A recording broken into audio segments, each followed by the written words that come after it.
Hello everyone, Shava Chaudhary welcome you all. आज का जो लेक्चर है वो lecture number 2 of FSS act 2006 conduct. Previous lecture अगर आपने देखा होगा तो मैंने एफएसएस एक्ट के एवोल्यूशन और जेनेसिस के बारे में आज मैं उस एक्ट के बारे में थोड़ा और इम्पोर्टेंट चीजें जो चैप्टर्स क्या इम्पोर्टेंट है, सेक्शंस कौन कौन से इम्पोर्टेंट है, आपके कौन कौन से चैप्टर्स में कौन कौन से सेक्शन है, कितने चैप्टर्स हैं, कितने सेक्शन है, कौन कौन से एक्ट को रिपेल किया, क्या क्या क्या, इस सब के बारे में डिस्कशन। हम 1-2 मिनट का वेट और करते हैं ताकि और स्टूडेंट ज्वाइन हो जाए। तो हम स्टार्ट करेंगे हमारा lecture number 2 of FSS act. मैंने इस तरीके से ये लेक्चर डिजाइन किए हैं, ये इस लेक्चर को इस तरीके से बनाया है कि एक एक लेक्चर देखने के बाद 13 से 14 लेक्चर्स आएंगे आपके एफएसएस एक्ट की, या 12 से 13 जो भी आएंगे। उसके अलावा आपको एफएसएस एक्ट का एवोल्यूशन हो, एफएसएस एक्ट का जेनेसिस हो, या एफएसएस एक्ट खुद हो, इसके अलावा आपको पढ़ने की जरूरत बिल्कुल भी, ये मेरी गारंटी है। और इसी पर अगर आप अमल करोगे तो जैसे मेरे स्टूडेंट्स, काफी स्टूडेंट का सिलेक्शन हुआ है, राजस्थान के स्टूडेंट का सिलेक्शन हुआ है, झारखंड के स्टूडेंट हुआ है, इस तरीके से आपका भी सिलेक्शन होगा और अच्छी रैंक भी आई। हम 1-2 मिनट का वेट करते हैं, फिर हम स्टार्ट करेंगे अपना lecture number 2 of FSS act 2000। अभी मेरा इंग्लिश का बैच चल रहा था, तो इंग्लिश के बैचेस में मैं कम्युनिकेशन जो करता हूँ, always take classes in English. तो अगर आपको किसी भी स्टूडेंट को ज्वाइन करना हो इंग्लिश बैच, तो आप वहाँ पर स्वैप कर सकते हैं अगर उसको इंग्लिश में समझ। अगर यहाँ पर क्या होगा, यहाँ पर कंटेंट तो इंग्लिश में रहेगा, कंटेंट दोनों जगह सेम है, बट यहाँ पर डिलीवरिंग ऑफ लेक्चर वो प्योर एंड प्योर हिंदी में होगा। मैं जो बात करूंगा यहाँ पर हिंदी, ठीक है। तो हम 1-8 मिनट का वेट करते हैं, फिर हम स्टार्ट करेंगे अपना important, critical, very important lecture, FSS act 2006 का lecture. So let's start with our lecture number 2। मैंने पिछले लेक्चर में, ये है आपका lecture number 2 of FSS act 2006। ये मैंने सारी कहानी आपको बताई थी, कौन कब कैसे एवोल्यूशन हुआ, जेनेसिस हुआ एफएसएस एक्ट का, ये सारी मैंने स्टोरी आपको समझा रखी है। एक और इंपॉर्टेंट चीज, जो इस बैच में ज्वाइन नहीं है, हम्बल रिक्वेस्ट है उनसे कि वो इस बैच में ज्वाइन हो जाए, क्योंकि इंटरेस्टिंग इंपॉर्टेंट बैच है आपके लिए। जो भी सीरियस एस्पायरेंट है, ये उनके लिए बहुत क्रिटिकल बैच, इसलिए मैंने इसको 1000 स्टूडेंट, ताकि मेरे सारे स्टूडेंट ज्वाइन हो जाए, मैंने उसके लिए 99 रुपीज रखा है, ताकि आप सबको ये मिले। इसके बाद इसकी फीस 249 होगी या 349 होगी, आई डोंट नो, बट फिलहाल 100 स्टूडेंट, 1000 स्टूडेंट्स के लिए कोर्स ये फीस ग्रुप की 99, ठीक है। ये सारी चीजें मैंने आपको समझाई थी, कौन सी चीज क्या इंपॉर्टेंट है, कौन सी चीज क्या इंपॉर्टेंट नहीं है, ये सारा मैंने आपको लेक्चर दिया। आज जो हम लेक्चर स्टार्ट करेंगे वो होगा lecture number 2 of FSS act 2000, FSS act 2006, food safety and standards act 2006, standards act, not standard act, standards act. Okay, very important points. शुरू करने से पहले थोड़ा सा इंपॉर्टेंट पॉइंट जान लेते हैं कि क्या क्रिटिकल है, क्या जरूरी है और क्या वेरी इंपॉर्टेंट है आपके साथ। ये है एक्ट ऑफ 2006, 23 अगस्त को आया था 2006 में। इंपॉर्टेंट होता है वो साल, वो महीना और वो डेट जिस साल आपका एक्ट पे प्रेसिडेंट के सिग्नेचर होता है। जब जिस बिल, मतलब जब वो एक्ट बनता है, जब प्रेसिडेंट बिल पे साइन करता है तो वो बिल एक्ट बन जाता है। वो साल, वो डे, वो महीना इंपॉर्टेंट होता है। सेकेंडली, जिस दिन वो एक्ट होता है उसको बोलते हैं हम ईयर ऑफ इनैक्टमेंट। इनैक्टमेंट कब हुआ उसका, या फिर एसेंट कब मिली उसको, यानी कि रजामंदी उसको कब मिली, या साइन उसपे कब हुए प्रेसिडेंट। ये 3 बातें कही जाती हैं। वही बात, वो तीनों चीजें इंपॉर्टेंट होती है उस साल के लिए, जिस साल ये तीनों चीजें होती है उसी साल वो एक्ट माना जाता है। फॉर एग्जाम्पल, एफएसएस एक्ट को 2006 क्यों कहा जाता है, क्योंकि 2006 को ही प्रेसिडेंट ऑफ इंडिया की इसको सिग्नेटरी मिली थी, इनैक्ट हुआ, एक्ट बना था। लेकिन एक चीज जो बहुत इंपॉर्टेंट है वो ये है कि एक्ट बना वो ठीक है, लेकिन implement came into force, implemented on, ये कब हुआ, ये बाद में होता है। कोई भी एक्ट पहले बनता है, फिर उस पर काम चलता है, जब वो एक्ट बन जाता है, साइन हो जाता है, तो वो ईयर ऑफ एक्ट बन जाता है। उसका जो ईयर ऑफ एक्ट है वो माना जाता है। फिर थोड़ा टाइम लगता है, उसके बाद वो फोर्स में आता है, वो लागू होता है, तो वो ईयर अलग होता है। तो लागू होने का साल कौन सा है, 5 अगस्त 2011, यानी कि एफएसएस एक्ट 2011 को लागू हुआ। The food safety and standard authority of India, FSSI, came into force on August 5, 2011, when the Food Safety and Standard Act 2006 became operational, and FSSAI itself was established as a statutory body under this act। मतलब food safety FSSI भी force में आया था अगस्त 5, 2011 को। FSSI act 2006 भी जो लागू force में आया था वो आपका आया था अगस्त 5 अगस्त 2011। एफएसएस एक्ट 2006 भी फोर्स में आया आपका 2011 5 अगस्त। अब एक चीज आप मुझे बताओ, एफएसएसआई बना एफएसएस एक्ट की वजह से, एफएसएसआई बनाया, ठीक है। एफएसएसआई जो फोर्स में आया, यानी कि लागू हुआ 5 अगस्त 2011 को, वो भी ठीक है। अब आप मुझे बताओ, एफएसएसआई एस्टेब्लिश कौन से साल में हुआ, एनीवन? एफएसएसआई एस्टेब्लिश कौन से साल में हुआ था, anyone? FSSI was establish in which year, Nikita, Sakshi, anyone? No. Very important question. Very important. FSSAI. I'm not saying FSSAI Act. FSSAI was established in which year? Established. The authority was established. So let me explain. FSSAI. Now remember. Now listen very carefully. बहुत गौर से समझना. FSSAI Act की कहानी बहुत पहले चल रही थी. FSSAI Act आता है सन 2006 में 23 अगस्त. ठीक है. सन 2008 में 5 सितंबर को एफएसएसआई की नींव पड़ती है. कब पड़ती है? 2008 में एफएसएसआई की नींव पड़ती है. एस्टैब्लिश होता है 5 सितंबर 2008 को नींव रखी जाती है. एफएसएसआई और एफएसएसआई दोनों ही फोर्स में यानी लागू होते हैं अगस्त 5, 2011. ये 3 साल 3 महीने जो भी मैंने आपको बताए सारे इंपॉर्टेंट है, आपको सब याद होने चाहिए. आई होप अब आपको चीजें क्लियर हुई हो. अब इस एक्ट में क्या क्या है क्या नहीं है सब एक चीज में पढ़ेंगे. सब एक डिटेल्ड वे में हम इस एक्सप्लेनेशन को इस लेक्चर को लेंगे और हर एक लेक्चर इसी तरीके से आएगा ताकि आपको एक्ट में कोई भी दिक्कत ना हो. 101 सेक्शन से इसमें 2 शेड्यूल से और 12 चैप्टर्स. इसने टोटल रिपेल्ड जो करे वो 8 एक्ट्स एंड ऑर्डर्स करे थे इंक्लूडिंग पीएफए 1954. 101 सेक्शन 2 शेड्यूल और 12 चैप्टर्स मिला के पूरा एफएसएस एक्ट बनता है. इसमें 101 सेक्शंस है, 2 शेड्यूल है और 12 चैप्टर्स है. दूसरी जो इंपॉर्टेंट चीज है इसने जो अब एफएसएस एक्ट आया था मैंने आपको पहले बताया था. जब एफएसएस एक्ट आया था तो उसने बहुत एक्शन ऑर्डर्स को रिपेल किया था. अब एक क्वेश्चन जो डाउट हमेशा स्टूडेंट्स के मन में रहता है कि 7 क्या था या 8 क्या था, तो इसका करेक्ट आंसर 8 है. 8 एक्शन ऑर्डर. एक्ट तो एक ही था लेकिन बाकी ऑर्डर्स थे, तो 8 एक्शन ऑर्डर्स टोटल मिला के 8 हो गए. 8 एक्शन ऑर्डर्स को एफएसएस एक्ट ने रिपेल किया था, मतलब डिस्कार्ड किया था, मतलब हटाया था. उसमें सबसे इंपॉर्टेंट जो हटा था एक्ट वो था आपका PFA act 1954. Very very important. Prevention of food adulteration act 1954 को भी एफएसएस एक्ट 2006 ने रिपेल कर दिया था, हटा दिया था उसे, उसके डोमेन से उसको फ्रीज आउट कर दिया था. इंपॉर्टेंट चीज एक और है, आजकल आप देखते होंगे रिक्रूटमेंट जो होती है आपकी वो फूड सेफ्टी ऑफिसर्स की होती है. क्या होती है? एफएसओ. आपने सुना है आपके फूड इंस्पेक्टर रिक्रूट हो रहे हैं? नहीं, फूड इंस्पेक्टर्स की वैकेंसी अब नहीं आती है. इस चीज पर गौर किया क्यों? Why food inspectors are not recruited. इससे पहले मैं एक चीज बता देना चाहता हूँ कि जो भी आप स्टूडेंट्स हिंदी में हैं, अगर आपको इंग्लिश में लेक्चर चाहिए, if you want complete lecture in English, तो आप बैच को स्वैप करा सकते हैं. कौन सा बैच आपको चाहिए आप मुझे बता दीजिएगा, आपका बैच स्वैप. ठीक है. बट आपको अगर आपको हिंदी में समझ आ रहा है, कंटेंट इंग्लिश में रहेगा, दोनों जगह कंटेंट सेम है, बट यहाँ पर आपका यहाँ पर जो सबसे अच्छी चीज ये है कि यहाँ पर हिंदी में भी बताया जाएगा. इंग्लिश में लिखा है, हिंदी में बताया जाएगा, तो इजी रहता है. वहां पर क्या है, दूसरे बैच में वहां पर कंप्लीट इंग्लिश चलेगा, लेक्चर भी इंग्लिश और आपका कंटेंट. तो अब आप देखोगे पहले फूड सेफ्टी ऑफिसर अब रिक्रूट होता है, पहले फूड इंस्पेक्टर्स होते थे. इसके पीछे की बड़ी वजह ये थी कि पीएफए एक्ट में फूड इंस्पेक्टर्स रिक्रूट होते थे और FSS act food safety officers को रिक्रूट करता है. वेरी. अब हम पढ़ेंगे थोड़ी सी डिटेलिंग में कौन से चैप्टर क्या कहता है. ठीक है, लेट्स स्टार्ट. मैंने आपको पहले बताया था कि 101 सेक्शन है, 2 शेड्यूल्स हैं और 12 चैप्टर्स हैं. ठीक है, हर एक सेक्शन को हम पढ़ेंगे, हर एक सेक्शन के बारे में जानेंगे, हर एक चीज मैं आपको फिर समझा देता हूँ. इसमें आपके 12-13 लेक्चर्स आएंगे एफएसएस एक्ट 2000. हर एक लेक्चर अगर आपने देख लिया, कर लिया, मेरे मॉक्स कर लिए, मैं रिटर्न गारंटी देता हूँ इससे बाहर क्वेश्चन. 12 चैप्टर्स और 101 सेक्शन. चैप्टर नंबर 1 में क्या? Preliminary section. अब ये चीज इंपॉर्टेंट क्यों है मैं आपको बताता हूँ. सेक्शन कहां से शुरू हुआ, कहां खत्म हुआ, बहुत ज्यादा जरूरी होता है. तो देखो मैंने हर में लिख रखा है सेक्शन कहां से खत्म हुआ, कहां जरूरत. इंपॉर्टेंट चीज आपको इस आज के लेक्चर में जाननी है कि कितने चैप्टर्स थे, कितने सेक्शन थे. एफएसएस की इंपॉर्टेंट बातें. चैप्टर का नाम और चैप्टर का नंबर आपको पता होना चाहिए एनी हाउ. मैं पूछूं चैप्टर नंबर 3 क्या है? General principle of food safety. कौन कौन सेक्शन में? सिर्फ एक सेक्शन है, सेक्शन नंबर 18. हर एक चीज आपको पता होनी चाहिए. तो चैप्टर नंबर 1 में प्रिलिमिनरी सेक्शन है. सेक्शन नंबर 1 से स्टार्ट होता है, सेक्शन नंबर 3 में खत्म होता है.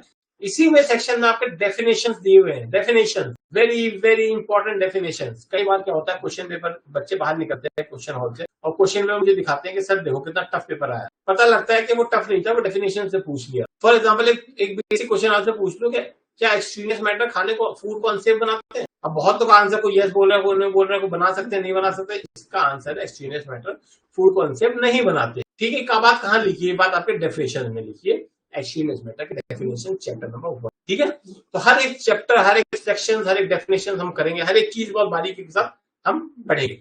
तो सेक्शन नंबर 1 से लेकर 3 आपका प्रिलिमिनरी सेक्शन है, चैप्टर नंबर 1 है. चैप्टर नंबर 2 में food safety and standard authority of India के बारे में बता रखा है. सेक्शन 4 से स्टार्ट होता है, सेक्शन नंबर 17 पे खत्म होता है. अब ये बार बार मैं क्यों कह रहा हूँ कि आपको चैप्टर पता होना चाहिए, उसके चैप्टर का नाम पता होना चाहिए, और सेक्शन में कौन कौन से उनमें सेक्शन आते हैं वो पता होना चाहिए. इसके पीछे एक बड़ा लॉजिक में बताऊँ. तो क्वेश्चन आता है एग्जामिनेशन हॉल में और उसका ऑप्शन होते हैं 16, 18, 20 और 22.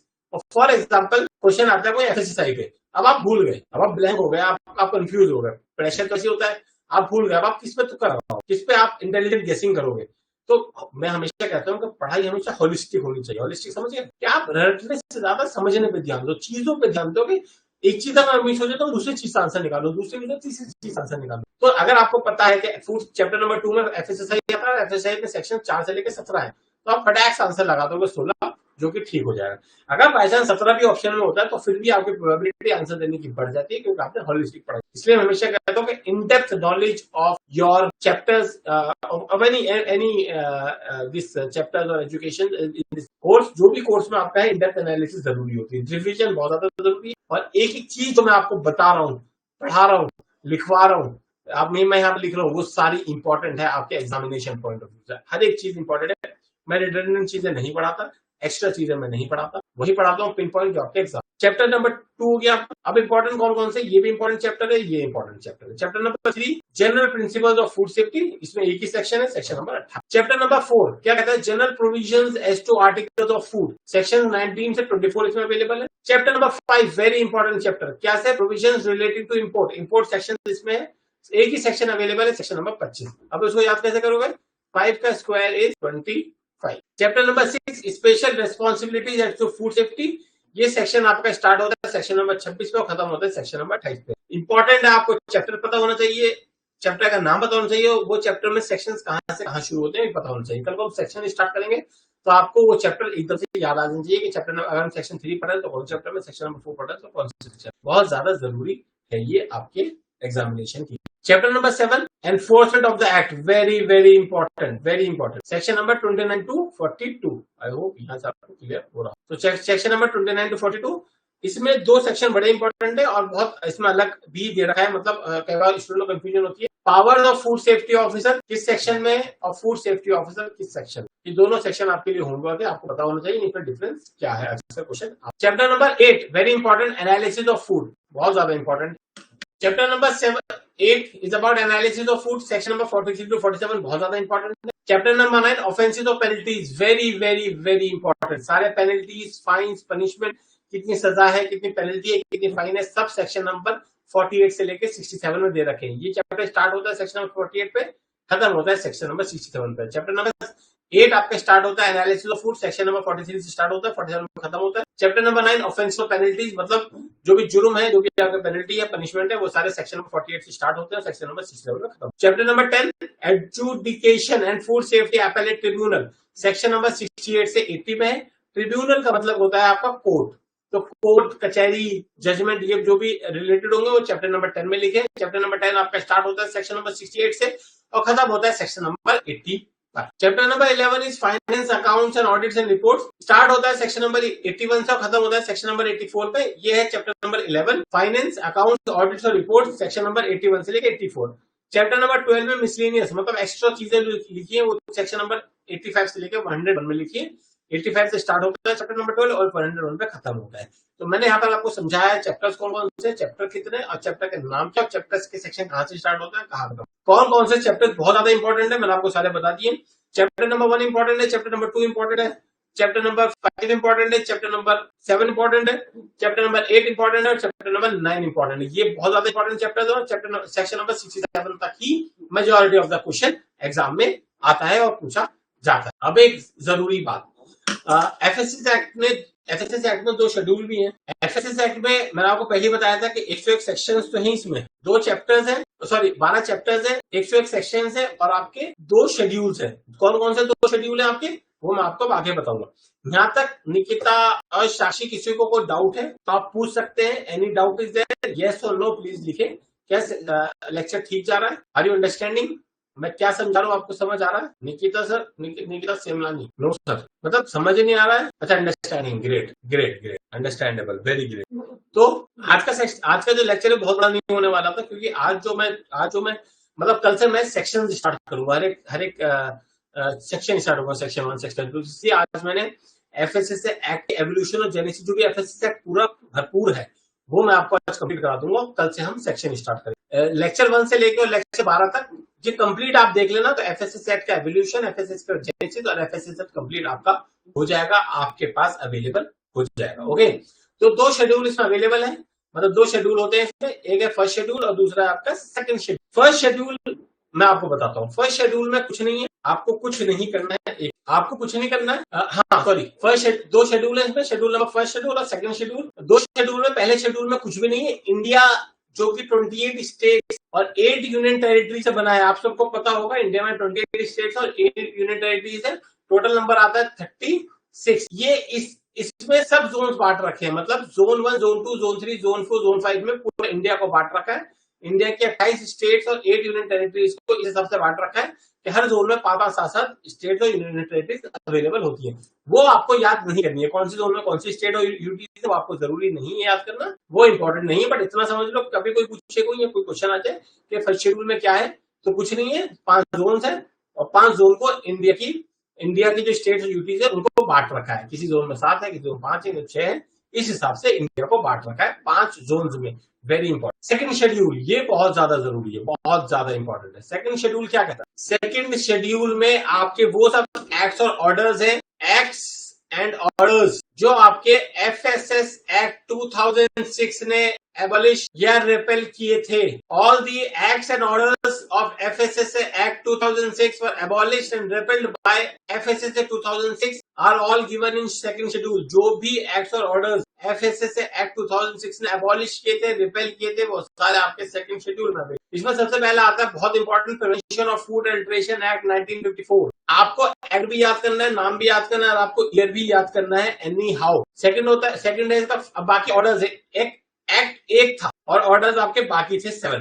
टोटल मिला के 8 एक्ट्स, जिसको कहा जाता है total 8 acts and orders were repelled by FSS act 2006। मतलब एफएसएस एक्ट 2006 ने टोटल 8 एक्ट्स और ऑर्डर्स को रिपेल किया था या अबॉलिश किया था, जिसमें एक एक्ट था और बाकी 7 ऑर्डर। और कौन से? The food products orders 1955, the meat food products order 1973, the vegetable oil products control order 1947, the edible oils packaging regulation order 1998, the solvent extracted oil, de-oil meal and edible flour control order 1967, the milk and milk products order 1992, any other order issued under essential commodities act 1955 related to food। Total 8 है और ये सारे important है, सबके नाम और year आपको पता होने चाहिए। बहुत लोगों का कंफ्यूजन होता है स्टूडेंट्स का कि एसेंशियल कमोडिटीज एक्ट तो दूसरा एक्ट हो गया, जो आपने सर एक्ट बताया था कि एक एक्ट रिपेल हुआ, बाकी 7 ऑर्डर्स है। नहीं, इसमें अगर आप ध्यान से देखोगे तो पूरा एसेंशियल कमोडिटीज एक्ट को रिपेल नहीं किया था। एनी अदर ऑर्डर, कोई भी ऑर्डर अगर एसेंशियल कमोडिटीज एक्ट में लिखा है, सेक्शन नंबर 99 में आगे बताऊंगा कौन से सेक्शन में, सेक्शन नंबर 99 के एसेंशियल कमोडिटीज एक्ट में अगर कोई ऑर्डर लिखा है फूड से रिलेटेड तो वो रिपेल हो जाएगा। वो ये पॉइंट नंबर 8 कहता है। नॉट पूरा एसेंशियल कमोडिटी एक्ट रिपेल नहीं होगा, बहुत इंपॉर्टेंट। ये सारी चीजें मैंने आपको बताई है। सेकंड शेड्यूल में क्या क्या था, वो एक्ट्स और ऑर्डर जो रिपेल हुए थे, जो आपके एफएसएस एक्ट 2006 ने करे थे। दोबारा बता देता हूँ, पीएफए 1954 का, फूड प्रोडक्ट ऑर्डर एफपीओ 1955 का, मीट प्रोडक्ट, और इसके कई बार शॉर्ट फॉर्म्स आते हैं, FPO, MFPO, vegetable oils products control order 1947, edible oils packaging regulation order 1998, solvent extracted oil, de-oiled meal and edible flour control order 1967, the milk and milk products order MMPO, बहुत important, 1992, any other order issued under the essential commodity act। essential commodity act खुद नहीं repel हुआ था 1955 वाला, उसका कोई order section number 99 में लिखा था, वो आपका रिपेल हुआ। ठीक है, रिलेटिंग टू फूड। तो इसका जो करेक्ट आंसर है वो 8 है। Total 8 acts and orders were repelled by FSS act 2006। बहुत ज्यादा इंपॉर्टेंट है ये चीज, मैंने यहाँ पर आपको एक्सप्लेनेबल फॉर्म में लिख दी है ताकि आप इंटरेस्टिंगली इसको पढ़ सकें। ये क्या कहता है? Second schedule of the act contains all earlier food related legislation are as follows. ये सारे मैंने आपको पहले बता दिए। पीएफए 1954 का, एफपीओ 1955 का, एमएफपीओ 1973 का, वेजिटेबल ऑयल ऑर्डर 1947 का, एडिबल ऑयल पैकेजिंग रेगुलेशन 1998 का, solvent extracted oil, de oil वाला 1967 का, milk and milk products order 1992 का, और any other order issued under essential commodity act 1955 relating to section 99 of that. कौन सा सेक्शन? बहुत important और एग्जाम में आ सकता है। कौन सा सेक्शन इंपॉर्टेंट था? Section number 99 of essential commodities act में जो भी बातें फूड से रिलेटेड लिखी थी, ऑर्डर लिखा था, वो सारे एफएसएस एक्ट रिपेल कर देता है। Very very important. और इस एक्ट का इंटेंट क्या था, मतलब एम क्या था? इसका एम था, ऑब्जेक्टिव था फूड सेफ्टी को प्रमोट करना। पहले क्या था, पहले आपका फूड एडल्ट्रेशन को खाली रोकना था। फूड एडल्ट्रेशन इस फूड सेफ्टी नहीं होता, उसमें कंटेमिनेशन भी आता है, बहुत 10 तरह की चीजें आती हैं। तो फूड सेफ्टी का रजीम बनाने के लिए, फूड सेफ्टी को प्रमोट करने के लिए फूड सेफ्टी स्टैंडर्ड एक्ट आया था, और ये सारी चीजें इसके अंदर आ गई थी। Prevention of food adulteration, adulteration को रोकना होना सब फूड सेफ्टी एक्ट के अंदर अंतर्गत सब कुछ इन्वॉल्व हो गया था। तो ये सारी चीजें थी जो इंपॉर्टेंट थी, जो आपको पता होनी चाहिए थी, और मैंने आपको एक्सप्लेन करने की कोशिश की है। ओके, तो I try to explain in a very simple lucid way, और बहुत हद तक मैंने 2 लेक्चर्स अच्छे से कंप्लीट किए हैं। कल को लेक्चर नंबर 3 आपका आएगा। Lecture number 3 will be very interesting, और आपको मजा भी आएगा जब आप एक सेक्शन एक जानोगे कि सेक्शन में होता क्या, सेक्शन है क्या, सेक्शन को कैसे पढ़ा जाता है, समझा जाता है, हर एक चीज को समझेंगे बहुत interesting, elaborative, comprehensive yet simple usage manner में हर एक चीज को समझेंगे। आता है रटने रटाने में कुछ it's not very good thing, बहुत अच्छी चीज नहीं है। और एक और चीज मैं आप सबसे कहना चाहूंगा, मेरे बहुत स्टूडेंट्स हैं, suppose I am today's I have around 150 plus students, पर लाइव बहुत नहीं आते, बिकॉज लाइव का अपना अपना मसला होता है। बट अगर आप लाइव आ रहे हो तो आपका 50% सिलेबस पहले ही कवर हो जाएगा, बिकॉज लाइव में आप 50% चीज पहले ही जान लेते हो। That is the essence of your live classes also. तो कोई क्वेश्चन आपके लिए फोरम ओपन है, 2-3 मिनट तक हम लेक्चर को लाइव रखेंगे। कोई क्वेश्चन है, कोई आपको सजेशन है, कोई फीडबैक है, प्लीज आप मुझे बताएं। कल से स्टार्ट होगा लेक्चर नंबर 3। हर एक सेक्शन बहुत डीप में, हर एक सेक्शन बहुत इंपॉर्टेंट वे में हम कल को कवर अप करते चलेंगे और आगे बढ़ते चले। आई होप आपको लेक्चर समझ आ रहा होगा, लेक्चर इंटरेस्टिंग लग रहा होगा, चीजें समझ आ रही होंगी, और जो भी मैं आपको बातें बताता हूँ, समझाता हूँ, लेक्चर लेता हूँ, वो आपको समझ आता हूँ। नहीं आता, I am always there with you, मैं आपके साथ हमेशा खड़ा हूँ।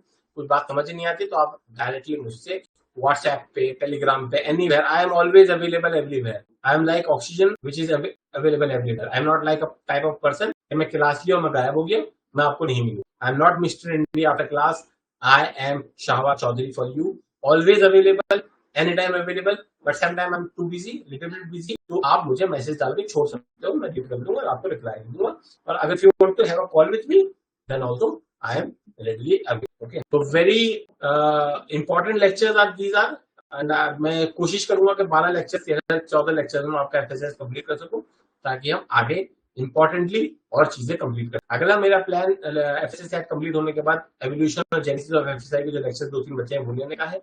उसके बाद मेरा प्लान एफएसएसआई की जो वेबसाइट है उसका लेने का है। फिर मेरा प्लान एफएसएस रेगुलेशन, लाइसेंसिंग और रजिस्ट्रेशन, बहुत इंपॉर्टेंट रेगुलेशन है, बहुत क्वेश्चन उससे आते हैं, वो मेरा प्लान है अगली बार लेने का। तो मोस्ट प्रोबेबली जून, जुलाई, अगस्त तक मैं ये सारी चीजें कंप्लीट कर दूंगा। Food chemistry I would be starting from September, तो 2 महीने फूड केमिस्ट्री में लगेंगे, 2 महीने फूड माइक्रो में लगेंगे, बाकी इससे, लेकिन but one of the best course आपका कंप्लीट होगा, हर एक चीज कंप्लीट होगी, हर एक लाइन। तो any doubt, any question, so that we can wind up with lecture number 2 of food safety standard act 2000। Telegram group पे ज्वाइन होना है तो आप मुझे मैसेज करें 9818501899 पे। Sakshi Rawat, please message me on 9818501899. You have to pay the amount 99 rupees and I will enroll you in the premium edtech. Okay? और जो भी नहीं है वो प्लीज इस ग्रुप में आए, क्योंकि ग्रुप बहुत अच्छा है, बहुत इंटरेस्टिंग, अमेजिंग ग्रुप है, पढ़ने का मौका मिले। मैं अपना नंबर लिख देता हूँ 9818501899. This is my number, ping me on WhatsApp, और you can directly message me on Telegram also. I will share you the group and app, sorry, that premium edtech group. Okay, so let's wind up with our lecture number 2. I hope आपको समझ आया होगा. Thank you so much. Thank you everyone. जय हिंद.